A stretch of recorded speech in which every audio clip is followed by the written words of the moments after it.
दोस्तों, स्वागत है आपका हमारे चैनल आर के वर्मा में। अमीर की अदालत मुल्ला नसीरुद्दीन स्टोरी।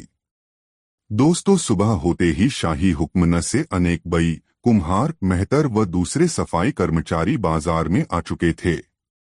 सभी अपने अपने ने काम में लग चुके थे और देखते ही देखते बाजार साफ कर दिया गया था। रात को आई तबाही से काफी नुकसान हुआ था। कर्मचारियों ने शामियानों को सीधा किया, पुलों की मरम्मत की गई, बाड़ों के सुराखों को भरा गया और टूटे कांच के बर्तनों के टुकड़ों को साफ किया गया। फर्क यह रहा कि सूरज निकलने तक रात की गड़बड़ी का कोई चिन्ह वहां बाकी नहीं बचा था। ठीक समय पर बाजार लग गया और लोगों की आवाजाही शुरू हो गई और बाजार फैलता फैलता अमीर के महल तक जा पहुंचा था।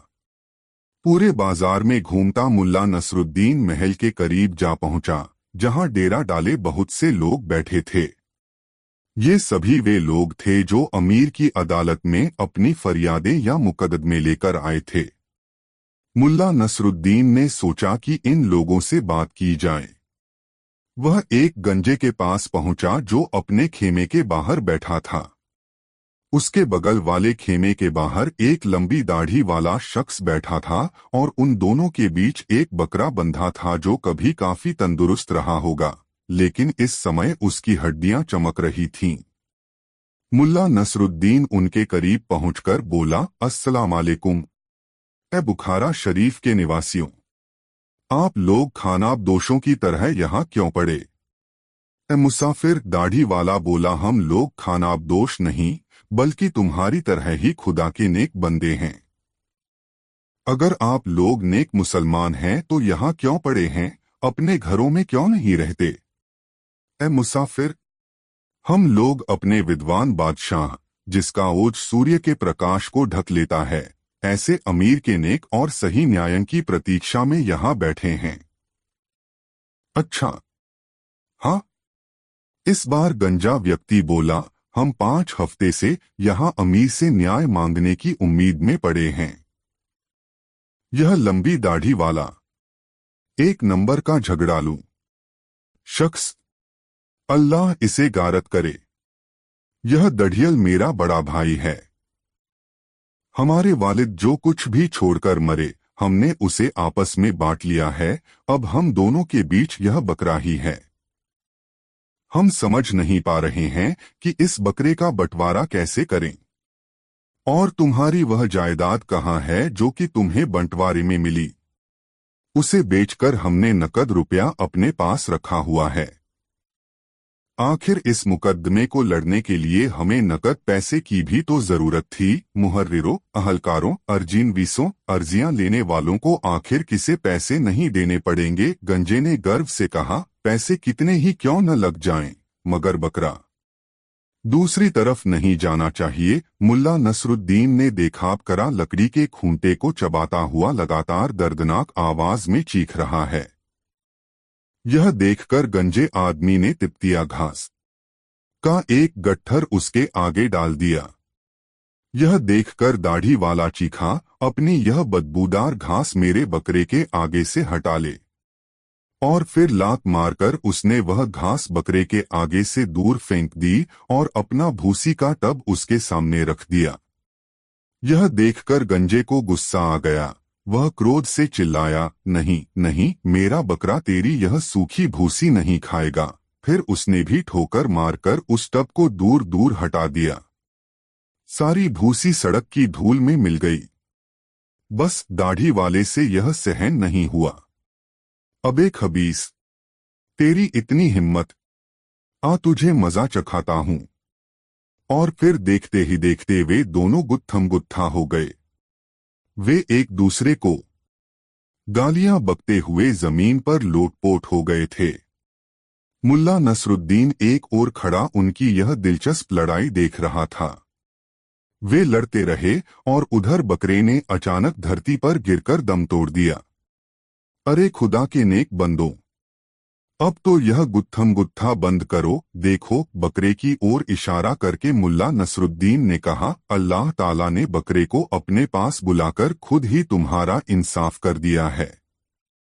बकरा मर गया। इस बात का तत्काल असर हुआ। वे लड़ना भूलकर फटीफटी आंखों से बकरे को घूरने लगे। उनके चेहरे खून से लथपथ थे। जाहिर था कि दोनों ने एक दूसरे के चेहरे को खूब नोचा था। मुल्ला नसरुद्दीन ने सोचा कि अब झगड़ा खत्म हो गया, मगर नहीं, अभी झगड़ा खत्म नहीं हुआ था। दढ़ियल बोला, अब मैं इसका चमड़ा निकाल लूंगा। इसका चमड़ा मैं निकालूंगा क्योंकि यह बकरा मेरा है, इसकी खाल में ही लूंगा। अबे यह बकरा मेरा है गंजे। और फिर इस प्रकार तू तू मैं करते वे एक बार फिर एक दूसरे से गुथ गए। गंजे ने दाढ़ी वाले की दाढ़ी नोच ली तो दाढ़ी वाले ने उसके गंजे सिर पर अपने नाखून गड़ा दिए। मुल्ला नसरुद्दीन समझ गया कि ये दोनों ही पागल हैं, आठ वह आगे बढ़ गया। मुल्ला नसरुद्दीन अभी कुछ कदम ही आगे बढ़ा था कि उसे सामने से वही लोहार आता दिखाई दिया जिसने सूदखोर जाफर को बचाने पर भला बुरा कहा था। उसे देखते ही मुल्ला नसरुद्दीन खुशी से बोला, सलाम लोहार भाई, देखो हम फिर मिल गए। हालांकि मैं अभी अपना वादा पूरा नहीं कर पाया हूं, मगर पूरा जरूर करूंगा। मगर तुम यहाँ कैसे? क्या तुम भी अमीर की अदालत में कोई फरियाद लेकर आए हो? हाँ, गमगीन लहजे में वह बोला, मैं लोहारों की बस्ती की एक शिकायत लेकर आया हूँ। शिकायत? मुल्ला नसरुद्दीन भौंचक कासा होकर बोला, क्या अमीर शिकायतें भी सुनते हैं? खैर, शिकायत क्या है लोहार भाई? हमें 15 सिपाही मिले हैं जिन्हें 3 महीने तक खिलाने पिलाने का जिम्मा हमारा था, मगर 1 साल होने को आया, वे अभी हमारे सिर पर सवार हैं। यहाँ हमारा ही गुजारा बामुश्किल होता है, हम उन्हें भला कैसे खिलाएं? हम तो बड़ी मुश्किल में फंसे हैं। तभी एक दूसरा व्यक्ति भी वहां आ गया। वह रंगरेजों की बस्ती से आया था। उसने कहा, मैं रंगरेजों की बस्ती से आया हूं, हम पर 26 सिपाहियों का जिम्मा है। मैं अमीर से फरियाद करने आया हूं कि हमारा धंधा बिल्कुल चौपट हुआ जा रहा है, मुनाफा बिल्कुल नहीं हो रहा। मेहरबानी करके अमीर हमें इस मुसीबत से निजात दिला दें। यह सुनकर मुल्ला नसरुद्दीन बोला, लोहार भाई, एक बात मेरी समझ में नहीं आई कि तुम लोग सिपाहियों को आखिर पसंद क्यों नहीं करते? जब तुम अमीर मंत्री व अधिकारियों को पालते हो, 2000 गुलामों व 6000 फकीरों को खिलाते पिलाते हो, तो फिर बेचारे ये सिपाही क्यों भूखे रहें?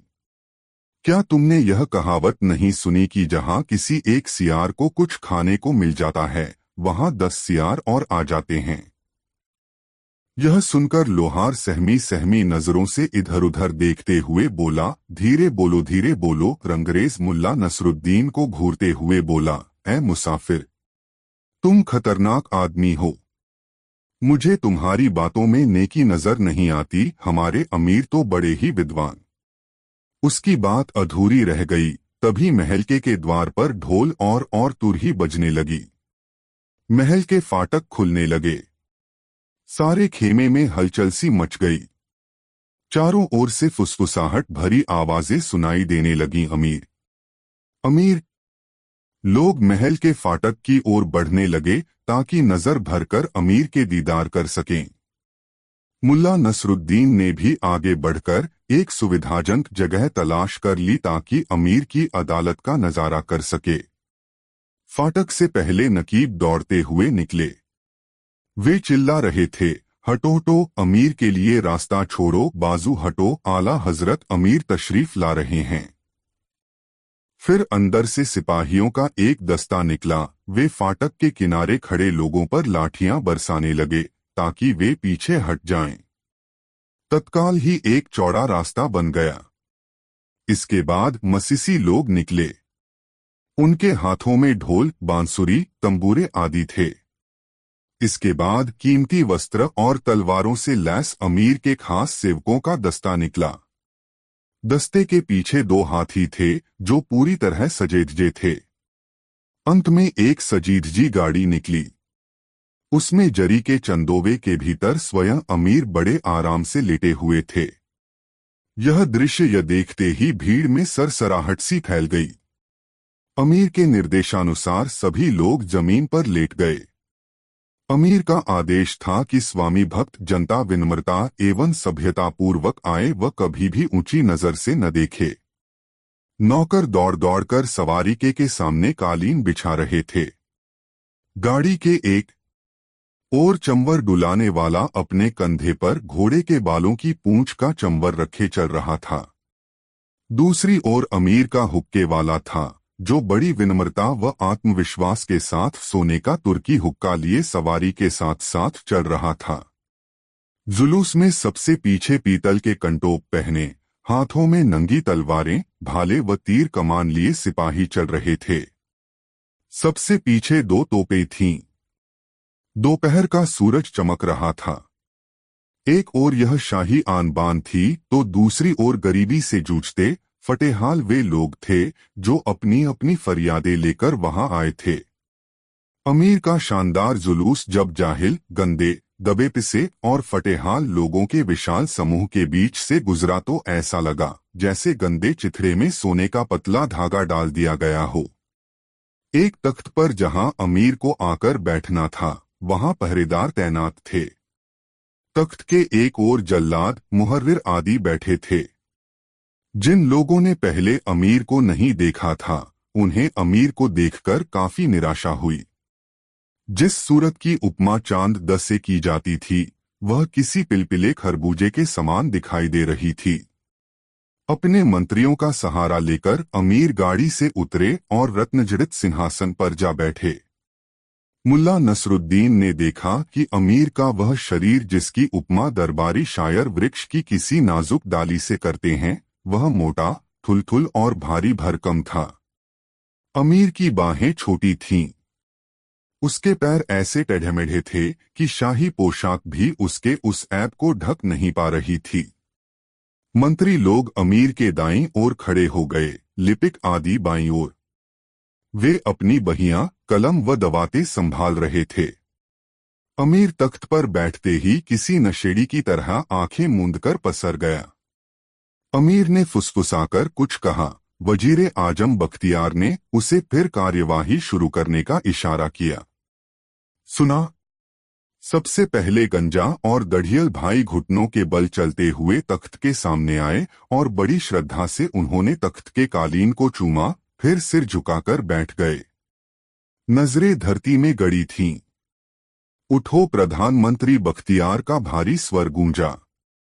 दोनों भाई उठकर खड़े हो गए। वे काफी सहमे हुए से दिखाई दे रहे थे। जिंदगी में शायद पहली बार दरबार के सामने हाजिर हुए थे। उनकी इतनी हिम्मत भी नहीं हो रही थी कि अपने कपड़ों पर लगी धूल भी झाड़ सकें। वे बोल रहे थे, मगर भय के कारण उनके हलक से आवाज भी ढंग से नहीं निकल पा रही थी। हालांकि उनकी आवाज बहुत ही दबी और घुटी हुई थी, फिर भी प्रधानमंत्री बख्तियार ने समझ लिया कि आखिर मामला क्या है। उसने पूछा, कहाँ है तुम्हारा बकरा? यह सुनकर गंजा हकलाया, ए खानदानी वजीर, वह तो अल्लाह को प्यारा हो गया। ए रहमदिल वजीर, अब हमारा फैसला करें कि बकरे की खाल किसे मिलनी चाहिए। यह सुनकर वजीर अमीर की ओर पलटा। ए शाहों में सबसे ज्यादा जहीन अमीर, इस विवाद में आप क्या फैसला देते हैं? अमीर ने जम्हाई ली और आंखें मूंदकर गर्दन कंधे पर टिका ली। उसने तो जैसे वजीर की बात सुनी ही नहीं, मगर वजीर भी पूरा छंटा हुआ मक्कार था। उसने उसके चेहरे के पास सिर झुकाया, ठीक इस प्रकार मानो अमीर उसके कान में कुछ कह रहा हो। फिर बोला, ओह मेरे आका, फैसला तो आपके चेहरे पर स्पष्ट झलक रहा है। कहकर वह दोनों भाइयों की याका ओर पलटा। सुनो, गौर से सुनो। हमारे महामहिम अमीर ने हम पर निर्णय करने का रहमोकरम किया है। अगर बकरा खुदा को प्यारा हो गया है तो इंसाफ यही कहता है कि उसका चमड़ा इस संसार में खुदा के जानशीन खलीफा हमारे अमीर के पास रहना चाहिए। इसलिए बकरे की खाल को साफ करवाकर शाही मालखाने में जमा करा दिया जाए। सुनते ही दोनों भाई सिटपिटाए। यह क्या हुआ? न बकरा मिला और न बकरे की खाल। खाल की साफ कराई का खर्चा और सिर पर पड़ गया। भीड़ में सरगोशियां सुनाई देने लगीं, जबकि एक पल रुककर वजीर ने पुनः कहा, इसके अलावा दोनों फरियादियों को 200 तंके न्याय शुल्क, 150 तंके महल शुल्क और 50 तंके लिपिक शुल्क देने होंगे तथा मस्जिद के लिए चंदा भी देना होगा। यह सब नकद अथवा जायदाद के रूप में वसूल किया जाएगा।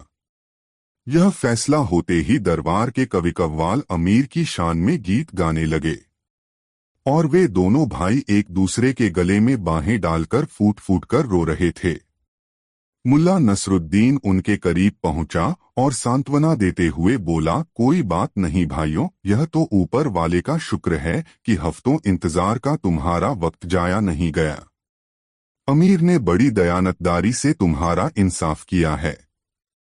यह बात तो बुखारा का हर एक आदमी जानता है कि इस दुनिया में हमारे अमीर से बढ़कर कोई भी कृपालु व विद्वान न्यायाधीश नहीं है।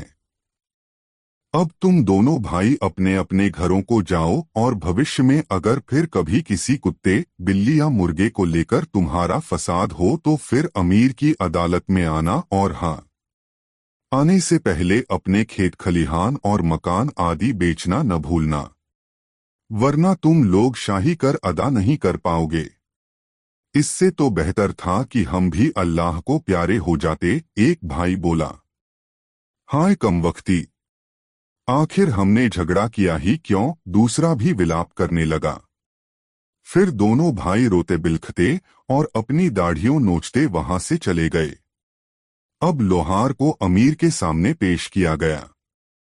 वजीर ने उसकी शिकायत सुनी, फिर अमीर की ओर पलटा, आपका क्या फैसला है मेरे मालिक। अमीर गफलत की नींद सो रहा था, अब तो उसके खर्राटे गूंजने लगे थे। आह आह, महामक्कार वजीर बख्तियार ने अपने दोनों हाथ फैलाए, ए मेरे आका, फैसला तो आपके इस नूरानी चेहरे पर लिखा है। कहकर वह पलटा और अपनी नजरें उपस्थित जनसमूह पर डालकर बड़े ही रोबीले अंदाज में बोला, हमारे रहनुमा और दयावान अमीर ने लोहार टोले पर सिपाहियों के खाने पीने की व्यवस्था का भार सौंपकर उन पर बड़ा उपकार किया है। लोहार टोले के लिए यह बड़े सम्मान की बात है। इसके बावजूद इस लोहार ने यहाँ शिकायत पेश करके बड़ा भारी अपराध किया है। इसलिए हमारे अमीर ने बहुत दयावान होकर यूसुफ लोहार को 230 कोड़ों की सजा दी है। इससे इसे पछतावा होगा कि इसने इस नेक काम की शिकायत की तो क्यों की। इसके अलावा 25 सिपाही और लोहार टोले पर भेजे जाते हैं ताकि वे लोग अमीर के रहमोकरम व विद्वता की प्रशंसा करने से न चुकें। अल्लाह ताला हमारे अमीर आका को लंबी उम्र बख्शे ताकि वे जिंदगी भर अपनी प्रजा की खिदमत करते रहें। वजीर बख्तियार के खामोश होते ही साज बज उठे और कव्वाल अमीर की तारीफ के गीत गाने लगे। सिपाही यूसुफ लोहार को पकड़कर जल्लादों के करीब ले गए जो अब तक अपने कोड़े फटकार रहे थे। लोहार पेट के बल चटाई पर लेट गया और जल्लाद उसकी नंगी पीठ पर कोड़े बरसाने लगे, सटाक सटाक सटाक। कुछ ही देर में लोहार की पीठ की खाल की धज्जियां उड़ गईं। उसकी पीठ पर हड्डियां ही हड्डियां नजर आने लगीं। आसपास खड़े लोग आतंक से जड़ हो गए, लेकिन लोहार भी अपनी किस्म का इकलौता शख्स था। वह न चीख रहा था न चिल्ला रहा था। जब वह उठा तो उसके होठों से काला फेन बह रहा था। आसपास खड़े लोगों में मुल्ला नसरुद्दीन भी था जो अपने करीब खड़े एक रंगसाज से कह रहा था, रंगसाज, तुम किस बात का इंतजार कर रहे हो, अब तुम्हारा भी नंबर आने वाला है। तुम भी तो अमीर से कोई शिकायत करने वाले हो न। उसके हुक्म से ऐसी ही खिदमत तुम्हारी भी होगी। रंगसाज ने जोरों से थूक गटका। उसकी आंखों में आतंक और खौफ के साए लहरा रहे थे।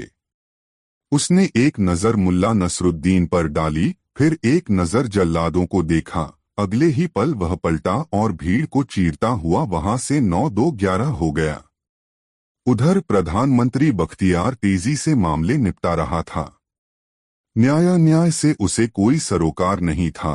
उसका तो एक ही उद्देश्य था कि किसी भी प्रकार अमीर के खजाने में अधिक से अधिक धन आए। उधर जल्लाद अपने काम में मशरूफ थे। उनके एक और सजा पाने वालों की कतार लग गई थी, जिनमें बच्चे, बूढ़े और औरतें सभी थे। हंटरों की सटाक सटाक की आवाज और चीख चिल्लाहट का क्रम बदस्तूर जारी था। सजा मिलने वालों की हालत देखकर बाकी लोग दहशत से कांप रहे थे। सजा पाने वालों में एक 10 वर्ष का बच्चा भी था, जिसे इस कारण कोड़ों की सजा दी गई कि उसने अमीर के महल के सामने वाली जमीन को अवैध रूप से गीला कर दिया था।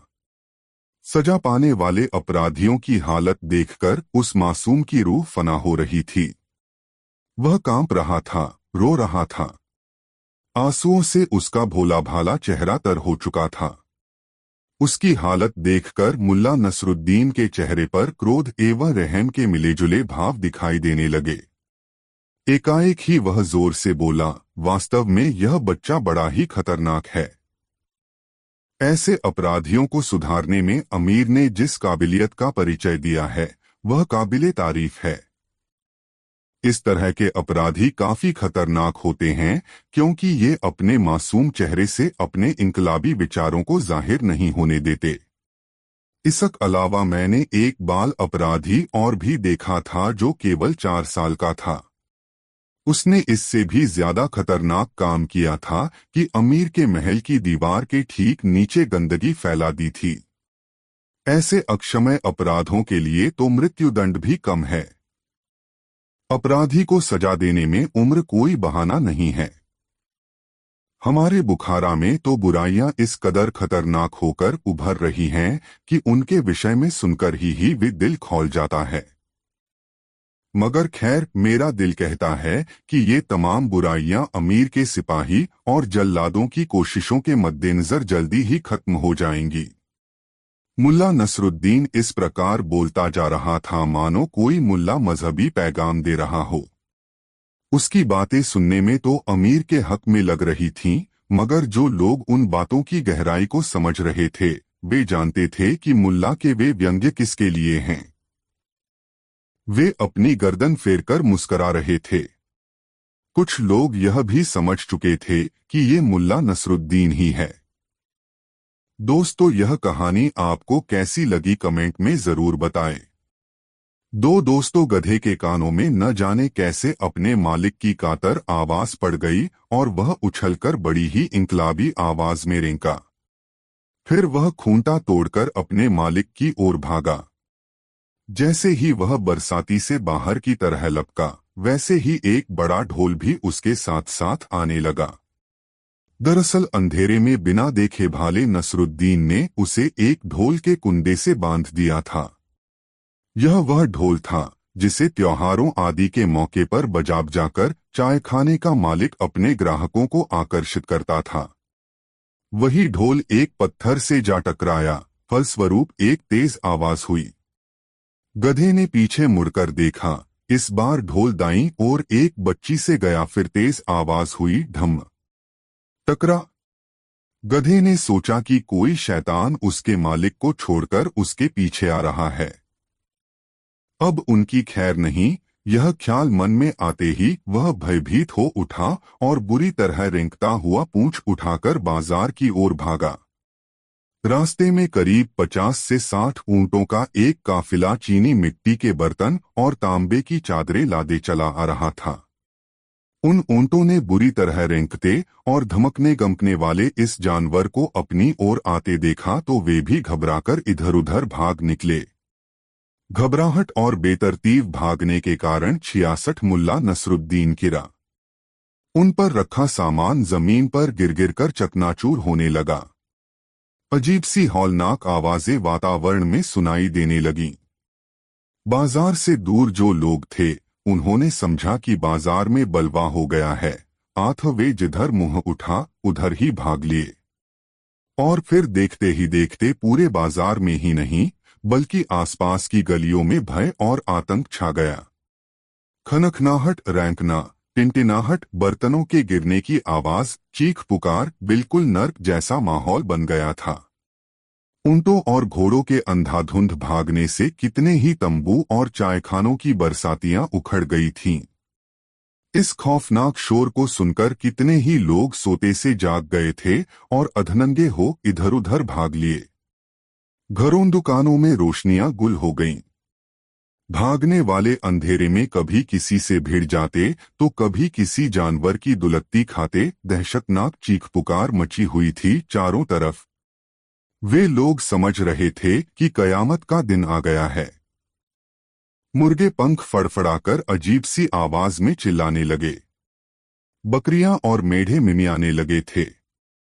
शोरगुल बढ़ता बढ़ता शहर की घनी आबादी तक जा पहुंचा था। शहर की चारदीवारी पर लगी तोपें दगने लगीं। शहर के पहरेदारों ने समझा कि कोई दुश्मन बुखारा में दाखिल हो गया है।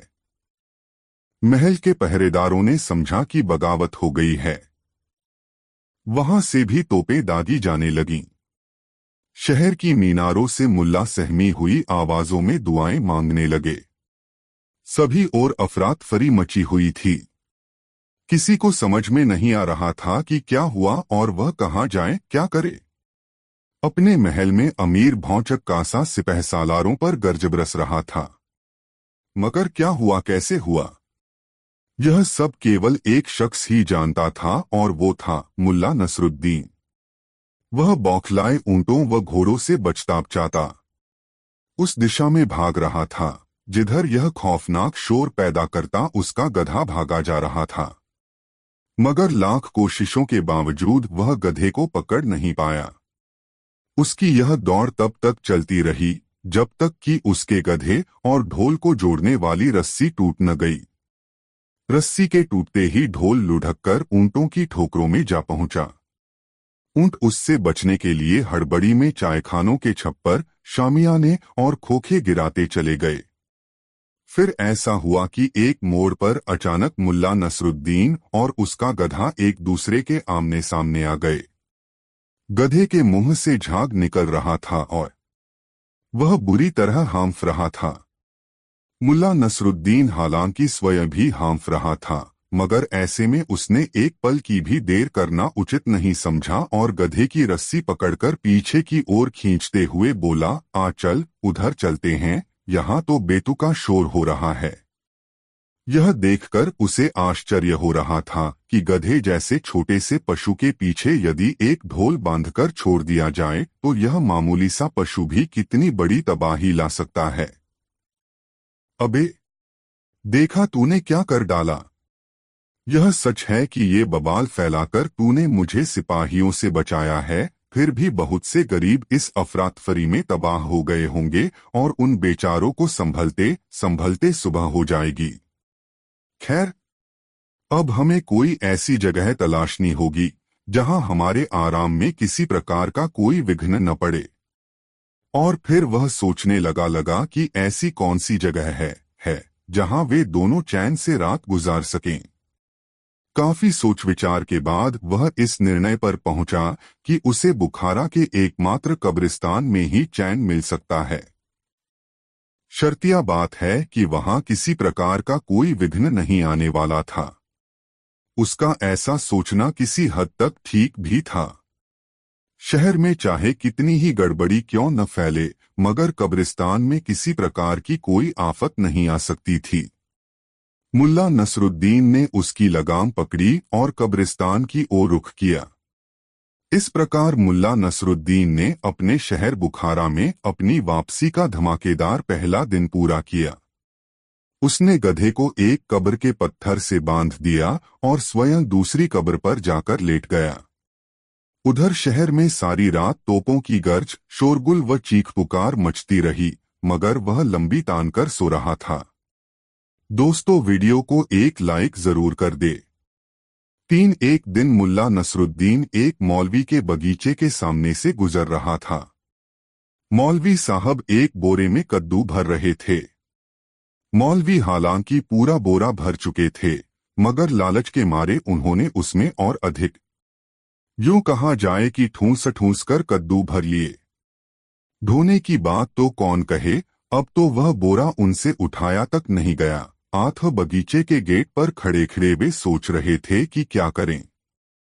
कद्दू कम करते हुए उनका जी कट रहा था और इतना वजन उठाना उनके फरिश्तों के भी वश में नहीं था। तभी मुल्ला नसरुद्दीन उधर से गुजरा। उसे देखकर मौलवी साहब बहुत खुश हुए और उसे संबोधित किया, सुनो बेटे। मुल्ला ठिठके, आदाब बजा लाता हूँ मौलवी साहब। खुदा सलामत रखे, आवाज में मिस्री सी घोलकर वे बोले, बेटे क्या तुम मेरा यह बोरा मेरे घर तक पहुंचा दोगे? मुल्ला नसरुद्दीन के पास उस समय पैसा नहीं था। आथ वह बोझा उठाने के लिए सहमत हो गया और पूछा, यह बोरा ले जाने के लिए कितना पैसा देंगे आप मुझे? लालची मौलवी उसे भला क्या देते, बोले, पैसे की बात मत करो मेरे बेटे, हम तो अल्लाह वाले हैं, हमें भला पैसे से क्या लेना देना, हमसे तो कोई इल्म ले लो, ज्ञान ले लो। जब तुम मेरा बोरा उठाकर चलोगे तो रास्ते में मजहब से ताल्लुक रखती ज्ञान की 3 ऐसी बातें बताऊंगा कि अगर तुम उन पर अमल करोगे तो तुम्हारा जीवन खुशियों से लबरेज हो जाएगा। मुल्ला नसरुद्दीन ने सोचा कि चलो धर्म ज्ञान की बातों की ही जानकारी हासिल कर ली जाए, आखिर यह भी कभी न कभी काम ही आएगी। ठीक है बुजुर्गवार, मुझे मंजूर है, कहकर उसने बोरा उठा लिया और चल दिया। मौलवी साहब की आंखें चमकने लगीं और अपनी बुद्धि पर उन्हें रस खो उठा कि कैसा बेवकूफ बनाया इस नौजवान को। जिस रास्ते से होकर वे गुजर रहे थे वह काफी ऊंचा था। उसके एक ओर गारा और कीचड़ था। मुल्ला नसरुद्दीन थोड़ा सुस्ताने के लिए रुक गया। कहीं मुल्ला नसरुद्दीन का इरादा ही न बदल जाए, यह सोचकर मौलवी साहब बड़े ही आत्मविश्वास और रहस्याना अंदाज में बोले, सुनो नौजवान, अब मैं तुम्हें धर्म ज्ञान की बात बताता हूँ। देखो, मेरी बात बड़े ध्यान से सुनन, क्योंकि यह बात बड़े कांटे की है। जब से ये कायनात बनी है तब से आज तक इससे बड़ी कोई बात हुई ही नहीं। अगर तुम इन लफ्जों का मतलब समझ लोगे तो यह उन अलिफ लाम मीम हरफों का हकीकी आशय समझने के बराबर होगा जिनसे हजरत मोहम्मद ने कुरान का दूसरा अध्याय शुरू किया था। उत्सुकता से मुल्ला नसरुद्दीन ने पूछा, ऐसी कौन सी बात है मेरे आदरणीय बुजुर्गवार? सुनो, ध्यान देकर सुनो। अगर कोई तुझसे कहे कि सवारी करने से पैदल चलना अधिक बेहतर है तो उसकी बात पर हरगिज भी भरोसा न करना मेरे बेटे। मेरी यह बात याद रखने के काबिल है, हर समय गौर करने के काबिल है, तभी तुम इन शब्दों में छिपे धर्मज्ञान के रहस्य को समझ सकोगे। मुल्ला नसरुद्दीन की उल्लू जैसी गोल गोल आंखें मौलवी के चेहरे पर जम गईं और स्वीकारने वाले अंदाज में जल्दी जल्दी सिर हिलाने लगा। वह मौलवी के चेहरे पर ढकी छिपी मक्कारी उसकी पैनी नजरों से बच न सकी थी। लेकिन बेटे, मौलवी साहब पुनः बोले, यह बात जो मैंने तुम्हें बताई है यह उस बात के मुकाबले कुछ भी नहीं है जो मैं तुम्हें करीब 2 फरलांग की दूरी पर दिखाई दे रहे एक पेड़ की ओर इशारा करके वे बोले, उस दरख्त के नीचे जाकर बताऊंगा। अच्छा, खुश होकर मुल्ला नसरुद्दीन बोला, तब तो मुझे उस दरख्त के नीचे शीघ्र ही पहुंचना चाहिए। कहकर उसने कद्दुओं का बोरा उठाया और चल दिया। हालांकि वह पसीने से तरबतर था, मगर देखना चाहता था कि यह मौलवी उसे किस हद तक बेवकूफ समझता है। शीघ्र ही वह उस दरख्त के नीचे पहुंच गया और तब मौलवी बोला, बेटे, धर्मज्ञान की इस दूसरी बात में पूरा कुरान शरीफ, आधी शरीयत और चौथाई हकीकत भरी पड़ी है। इस बात को समझ लेने वाला कभी भलाई के रास्ते से नहीं डिगेगा, वह हमेशा सच्चाई और नेक नीति के रास्ते पर चलेगा। मेरे बेटे, इस अक्लमंदी की बात को समझने की कोशिश कर। यह तेरी खुशनसीबी है कि बिना कुछ खर्च किए तुझे यह बात पता चल रही है। धर्मज्ञान की वो दूसरी बात यह है कि यदि कोई तुझसे कहे कि गरीब आदमी की जिंदगी अमीर आदमी के मुकाबले कहीं बेहतर है तो इस बात पर हरगिज विश्वास न करना। वाकई मुल्ला नसरुद्दीन ने फिर गर्दन हिलाई। लेकिन यह दूसरी बात उस तीसरी बात के मुकाबले कुछ भी नहीं है। उसकी तेज चमक सूरज की रोशनी की तरह है। उसकी गहराई यानी उसके अर्थ की मिसाल सिर्फ समुद्र की गहराई से दी जा सकती है। और वह तीसरी बात आप मुझे अपने घर चलकर बताएंगे? बिल्कुल ठीक, मेरी दो बातों तो ने ही तुम्हें कितना जहीन बना दिया है।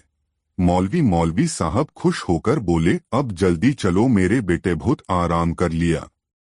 ठहरिए मौलवी साहब, मुल्ला नसरुद्दीन बड़े शांत किंतु रहस्यपूर्ण लहजे में बोला, आपकी वह तीसरी बात जो आप मुझे अपने घर चलकर बताने वाले हैं, वह मुझे अभी पता चल चुकी है। आप अपने घर पहुंचकर बताएंगे कि समझदार आदमी बेवकूफ आदमी को बिना कोई पैसा दिए कद्दुओं का बोझ उठवा सकता है। यह सुनते ही मौलवी साहब आश्चर्यचकित रह गए। उनसे कुछ कहते नहीं बना। हक्के बक्के से वह मुल्ला नसरुद्दीन का चेहरा देखते रह गए। अपने घर पहुंचकर वह वाकई यही सब कहने वाले थे। अब मुल्ला नसरुद्दीन बड़ी शांति और सब्र से बोला, एक बात धर्म ज्ञान की आप मुझसे भी सुनिए, मेरी एक ही बात आपकी तीनों बातों पर हावी है। मैं पाक पैगंबर की कसम खाकर कहता हूं कि मेरी धर्म ज्ञान की बात इतनी आश्चर्यपूर्ण तथा चकाचौंध कर देने वाली है कि इसमें कुरान, शरीयत, तरीकत व अन्य किताबों सहित इस्लाम, बौद्ध, फलसफा, ईसाई और यहूदी धर्मों की सभी बातें सम्मिलित हैं।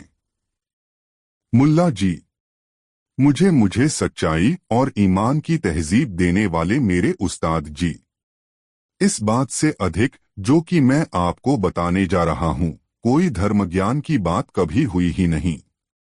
मुल्ला नसरुद्दीन बोल रहा था और मौलवी साहब बगुले की भांति उसका चेहरा देख रहे थे। मुल्ला नसरुद्दीन पुनः बोला, हाँ, एक बात, और मेरी बात को सुनने से पहले आप अपने आप को अच्छी तरह तैयार कर लीजिए, क्योंकि यह बात इतनी भव्य और आश्चर्य में डाल देने वाली है कि इससे किसी भी इंसान का दिमाग फिर सकता है। मौलवी साहब, अपने दिलो दिमाग को खासा मजबूत कर लीजिए और सुनिए, अगर आपसे कोई कहे कि ये कद्दू फूटे नहीं हैं, तो उसके मुंह पर थूक दीजिएगा। उसकी बात को खालिस झूठ मानिएगा और उसे धक्के देकर अपने घर से बाहर निकाल दीजिएगा। यह कहकर मुल्ला नसरुद्दीन ने कद्दुओं का बोरा उठाया और करीब ही एक सूखे गड्ढे में फेंक दिया। कद्दू बोरे से निकलकर पत्थरों से गए। दोनों हाथ उठाकर बोले, हाय।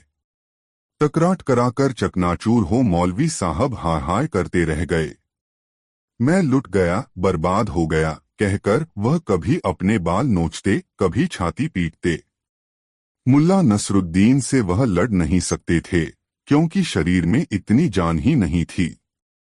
आंथ छाती पीटने और दाढ़ी नोचने के अलावा उनके पास कोई चारा नहीं था।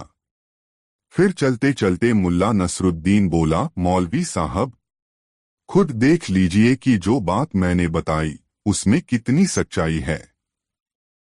मैंने आपको पहले ही आगाह कर दिया था कि धर्म ज्ञान आन की मेरी बात सुनकर आप पागल भी हो सकते हैं। खैर, अब आप खुद अपनी हरकतें देख लें। यह सुनकर वहां बैठे लोग ठठाकर हंस पड़े। उधर चायखाना भी ठहाकों से गूंज उठा। अरे, इन्होंने तो इस घटना की भी जानकारी हासिल कर ली। मगर कैसे? उस समय तो उस सड़क पर केवल दो ही व्यक्ति थे, एक मैं और दूसरा मौलवी। मैंने इस घटना का जिक्र भी किसी से किया नहीं। हो सकता है कि मौलवी ने ही इस घटना का जिक्र किसी से किया हो, या हो सकता है कि बाद में उसे इस बात का इल्म हो गया हो कि उसके कद्दू किसने ढोए थे। इधर मुल्ला नसरुद्दीन यह सब सोच रहा था और उधर एक अन्य व्यक्ति ने उसकी एक और दास्तान सुनानी शुरू कर दी। दोस्तों, यह वीडियो अपने मित्रों को जरूर शेयर करें। चार दोस्तों सेठ रोशन अली के घर एक उत्सव का आयोजन था। उस उत्सव के बाद सामूहिक भोज था। रोशन अली ने भोज के लिए शहर के सभी नामी गिरामी लोगों को न्योता भेजा था। न्योता मुल्ला नसीरुद्दीन को भी भेजा गया था। मुल्ला नसीरुद्दीन को इस तरह के किसी भी आमंत्रण से कोई प्रसन्नता नहीं होती।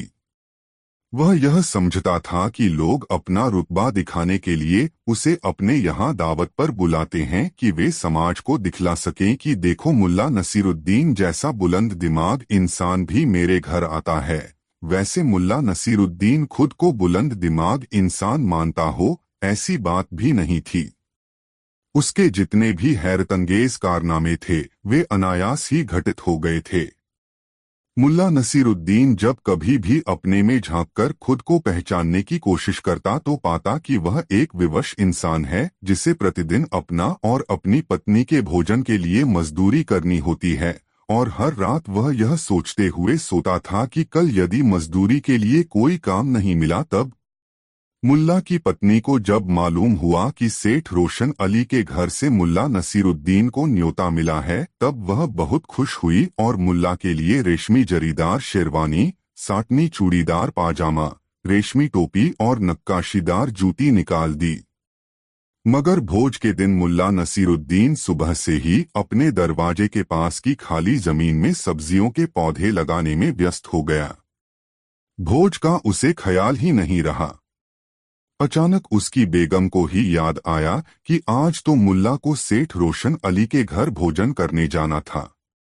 वह रसोई से निकली और दरवाजे पर आकर उसने मुल्ला को याद दिलाया, कैसे हो तुम? किसी काम में लग जाओ तो तुम्हें दीन दुनिया का भी अतापता नहीं रहता। आज तुम्हें सेठ रोशन अली के घर भोज खाने जाना है। हाँ हाँ, याद है मुझे। बस 2 पौधे बच गए हैं, उन्हें लगाकर निकल जाऊंगा। तुम चिंता मत करो, मुल्ला नसीरुद्दीन ने अपनी बेगम से कहा। बेगम फिर रसोई में चली गई। मुल्ला नसीरुद्दीन ने पूरी तन्मयता से 2 पौधे और रोपे, फिर हाथ की मिट्टी झड़ता हुआ उठा और अपने गधे को खोला। जिस हाल में मुल्ला था उसी हाल में निकल गया सेठ रोशन अली के घर जाने के लिए। जब गधा आधा रास्ता तय कर चुका तब मुल्ला को याद आया कि उसने आज स्नान नहीं किया। बेगम ने उसके लिए शानदार लिबास निकाल कर रखा था कि जब मुल्ला सेठ रोशन अली के घर जाएगा तो इन्हें पहन लेगा, मगर मुल्ला ने वे कपड़े भी नहीं पहने थे। गधा दौड़ता हुआ मुल्ला अजीब लग रहा था। उसके हाथों में मिट्टी लगी थी, कपड़े मिट्टी सने थे, दाढ़ी और बाल में धूल अंटा पड़ा था। मुल्ला नसीरुद्दीन की नजर अपने पाजामे पर गई। पाजामा गंदा तो था ही, उस पर कई जगह पैबंद भी लगे थे। मुल्ला अब थोड़ा संकुचित हुआ। उसे लगा कि किसी भोज में शामिल होने जाने का उसका तरीका लोकस्तरीय नहीं है, लेकिन इस निष्कर्ष पर पहुंचने के साथ ही उसका गधा सेठ रोशन अली के दरवाजे पर पहुंच चुका था। मुल्ला नसीरुद्दीन ने गधे को एक पेड़ से बांध दिया और यह सोचता हुआ वह सेठ रोशन अली के घर की ओर जाने लगा कि बेख्याली में वह जिस हाल में था उसी हाल में रोशन अली के घर चला आया। खैर, अब भविष्य में वह इस बात का ख्याल रखेगा कि जब कभी भी वह किसी के घर जाए तो अपने को साफ सुथरा करके ढंग के कपड़े अवश्य पहने हों। ऐसा सोचते हुए मुल्ला नसीरुद्दीन जब सेठ रोशन अली के घर में प्रवेश करने लगा तो दरवाजे पर खड़े दरबान ने उसे रोक लिया।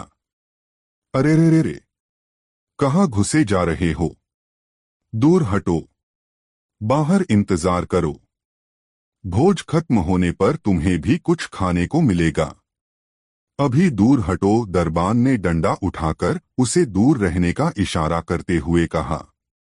मुल्ला नसीरुद्दीन ने दरबान को बताया, मैं सेठ रोशन अली का मेहमान हूँ। मुझे सेठ ने आमंत्रण पत्रा भेजकर खास तौर से बुलाया है। मगर दरबान उसे देखकर हंस पड़ा, तू और सेठ रोशन अली का मेहमान? जा भाई जा, अपना काम कर। तुझ जैसों को रोशन अली का आमंत्रण पत्रा मिलने लगे तो फिर कहना ही क्या। दरबान ने मुल्ला नसीरुद्दीन को धक्का देकर सेठ के दरवाजे से दूर धकेल दिया। मुल्ला नसीरुद्दीन अपने स्थान से उठा और अपने गधे के पास आ गया। उसने गधे को खोला और उस पर बैठ गया तथा गधे को अपने घर की तरफ सरपट दौड़ाने लगा। घर पहुंचकर उसने स्नान किया, चूड़ीदार पाजामा और शेरवानी पहनी, नक्काशीदार जूती पहनी, रेशमी टोपी सिर पर डाली और फिर गधे पर बैठकर सेठ रोशन अली के घर पहुंचा। दरबान ने उसे देखकर झुककर सलाम किया और दरवाजे से हटकर उसके लिए जगह बनाई। रोशन अली सेठ ने दूर से ही मुल्ला नसीरुद्दीन को देखकर पहचान लिया और दौड़ता हुआ उसकी अगवानी के लिए आया। मुल्ला को झुककर सलाम किया और फिर उसका दामन थामकर उस जगह ले गया जहां पर अतिविशिष्ट लोगों के बैठने की जगह बनी हुई थी। सेठ रोशन अली ने मुल्ला नसीरुद्दीन को अपने पास बैठाया और अपनी निगरानी में उसके लिए भोजन परोसवाया। मुल्ला नसीरुद्दीन भोजन परोसे जाने के बाद खामोशी से भोजन की तरफ देखता रहा, फिर अपनी टोपी उतारकर भोजन की थाली के सामने रख दी। फिर कहा, ले टोपी, तू खा ले। फिर उसने अपनी शेरवानी उतारी और थाल के पास शेरवानी रखते हुए कहा, ले शेरवानी, तू खा ले। सेठ रोशन अली आश्चर्य से मुल्ला नसीरुद्दीन को देख रहा था। उसे इतनी बात अवश्य समझ में आ गई थी कि कहीं कोई चूक हुई है, जिसके कारण मुल्ला नसीरुद्दीन ऐसी हरकत कर रहे हैं, जबकि वहां पर बैठे अन्य अतिथि यह समझ रहे थे कि मुल्ला नसीरुद्दीन का दिमाग खराब हो गया है। कहीं टोपी और शेरवानी भी भोजन करते हैं। मुल्ला नसीरुद्दीन ने जब पाजामा खोलने के लिए इजारबंद को पकड़ा, तब सेठ रोशन अली ने मुल्ला नसीरुद्दीन का हाथ पकड़ लिया। क्या बात है मुल्ला नसीरुद्दीन, आप किस बात से खफा हैं? कुछ मुझे भी तो बताए। मैं तो कुछ भी नहीं जानता। बात क्या रहेगी सेठ रोशन अली? मैं कोई बड़ा आदमी तो हूं नहीं। इस तरह के भोज में आने जाने का शऊर तो मुझ में है ही नहीं। आज सुबह मैं अपनी सब्जी की बगिया में घुस गया और पौधे लगाने के काम में लग गया। मेरी बेगम ने मुझे याद दिलाया कि सेठ रोशन अली साहब के घर से न्योता है। मैं हाथ का काम निपटाकर यह सोचकर तुरंत चल पड़ा कि बड़े लोगों के घर से यदि बुलावा हो तो समय का ख्याल जरूर रखना चाहिए। इसलिए न तो मैंने चेहरा धोया, न हाथ धोए और न ही कपड़े बदले। जब मैं आपके दरवाजे पर आया तब आपके दरबान ने मुझे रोक दिया। मैंने उसे बहुत समझाया कि मैं यहाँ आमंत्रित अतिथि हैं। सेठ रोशन अली ने मुझे खास ताकीद की है कि मैं अवश्य आऊं और भोज में शिरकत करूं, मगर दरबान ने मेरी बात पर यकीन नहीं किया और फकीरों की पांत में खड़ा हो जाने के लिए कहा। मैं लौटकर अपने घर गया, नहा धोकर ये कपड़े पहने और आपके दरवाजे पर आया तो मेरा गर्मजोशी से स्वागत हुआ। आपने बढ़कर मेरी अगवानी की। इससे ही मुझे समझ में आया कि इस दावत में मेरी नहीं, मेरे कपड़ों की प्रतिष्ठा है। इसीलिए मैं बारी बारी से अपने कपड़े उतारकर उन्हें दावत का लुत्फ उठाने के लिए प्रेरित कर रहा हूँ, मुल्ला नसीरुद्दीन ने सेठ रोशन अली से कहा। सेठ रोशन अली ने दरबान के व्यवहार पर मुल्ला नसीरुद्दीन से खेद जताया और उसे आश्वस्त किया कि दावत उसे ही दी गई है, उसके कपड़ों को नहीं। सेठ रोशन अली ने मुल्ला नसीरुद्दीन से कहा, मुल्ला साहब, हम जानते हैं कि आप हमारे शहर के सबसे बुद्धिमान व्यक्ति हैं। आप दुनियावी बातों से बहुत ऊपर उठ चुके हैं। आप जिस लिबास में भी रहें, हमारे लिए आदरणीय हैं। मैं अपने दरबान के व्यवहार से लज्जित हूं। हमें माफ कर दें। सेठ रोशन अली की मुलायमियत से कही गई बातें सुनकर मुल्ला नसीरुद्दीन का गुस्सा जाता रहा और वह दावत का मजा लेने के लिए बैठ गया।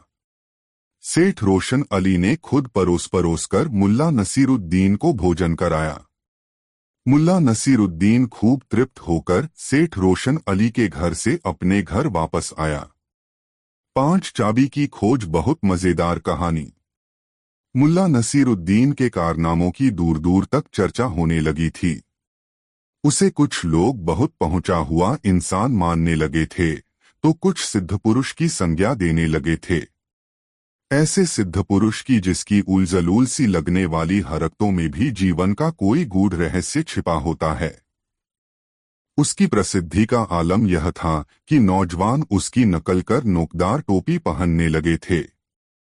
कोई उसकी नकल कर गधे पर उल्टा सवार होता तो कोई उसकी सादगी और सरलता को आत्मसात करने का प्रयास करता।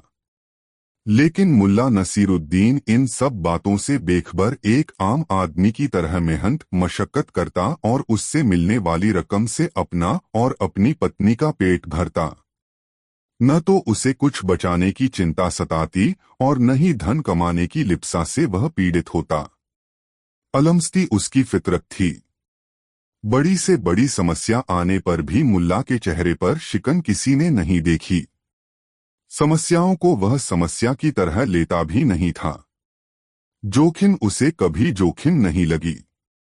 सहजता और सरलता, मासूमियत और निश्चलता मुल्ला नसीरुद्दीन की पहचान थी। लोग कहने लगे थे कि मुल्ला नसीरुद्दीन अपने जीवन में इतना तपा है कि उसके मन के सारे कलुष मिट गए हैं। एक दिन मुल्ला नसीरुद्दीन की विद्वत्ता और बुद्धिमत्ता की चर्चा सुनकर एक धनवान व्यक्ति उससे मिलने आया।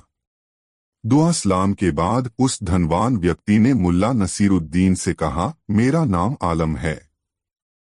खुदा ने मुझे इतनी दौलत दी है कि मैं चाहूं तो सोने की सिल्लियों से अपने रहने के लिए मकान बना सकता हूं। मगर इतना धन होने के बाद भी मुझे चैन नहीं है। हमेशा मेरा मन अशांत रहता है। मैंने आपके बारे में बहुत कुछ सुना है। लोग आपको सिद्ध पुरुष मानते हैं, इसीलिए मैं आपके पास दामन फैला आया हूं। आप चाहें तो मुझे संकट से उबार सकते हैं। मुझे बताएं कि मेरी समस्या का समाधान कैसे होगा। मुल्ला नसीरुद्दीन, जो अब तक उस धनाढ़ व्यक्ति की बात सुन रहा था, थोड़ा संकुचित हुआ और झेंपते हुए बोला, जनाब, आपको जरूर कोई गलतफहमी हुई है। मैं कोई ज्ञानी ध्यानी नहीं हूं। मैं एक साधारण आदमी हूं। मेहनत मजदूरी कर अपना परवरिश करता हूं। नहीं नहीं, ऐसा नहीं कहें। मैंने सैकड़ों लोगों से आपकी तारीफ सुनी है। आप मेरी समस्या का समाधान सुझा सकते हैं, इसीलिए मैं आपके पास आया हूं। आप मुझे निराश नहीं करें। धनाढ़ व्यक्ति ने अपनी गुजारिश से मुल्ला नसीरुद्दीन को निरुत्तर सा कर दिया। अजीब उलझन में पड़ गया मुल्ला नसीरुद्दीन। वह नहीं चाहता था कि लोग उसे ज्ञानी ध्यानी मानकर विशेष सम्मान देने लगें। वह तो सहजता में जीवन जीने का हिमायती था। यह बात जरूर थी कि जीवन की उलझनों ने उसे इतना तजुर्बा दे दिया था कि अब कोई समस्या उसे समस्या नहीं लगती थी। उसका विश्वास था कि कोई भी समस्या ऐसी नहीं होती जिसका समाधान नहीं हो। धनाढ़ व्यक्ति के बार बार गिड़गिड़ाने पर मुल्ला नसीरुद्दीन ने कहा, कितनी विचित्र बात है कि आप जिस समस्या का समाधान चाहते हैं, वह समस्या आपने मुझे अब तक बताई ही नहीं।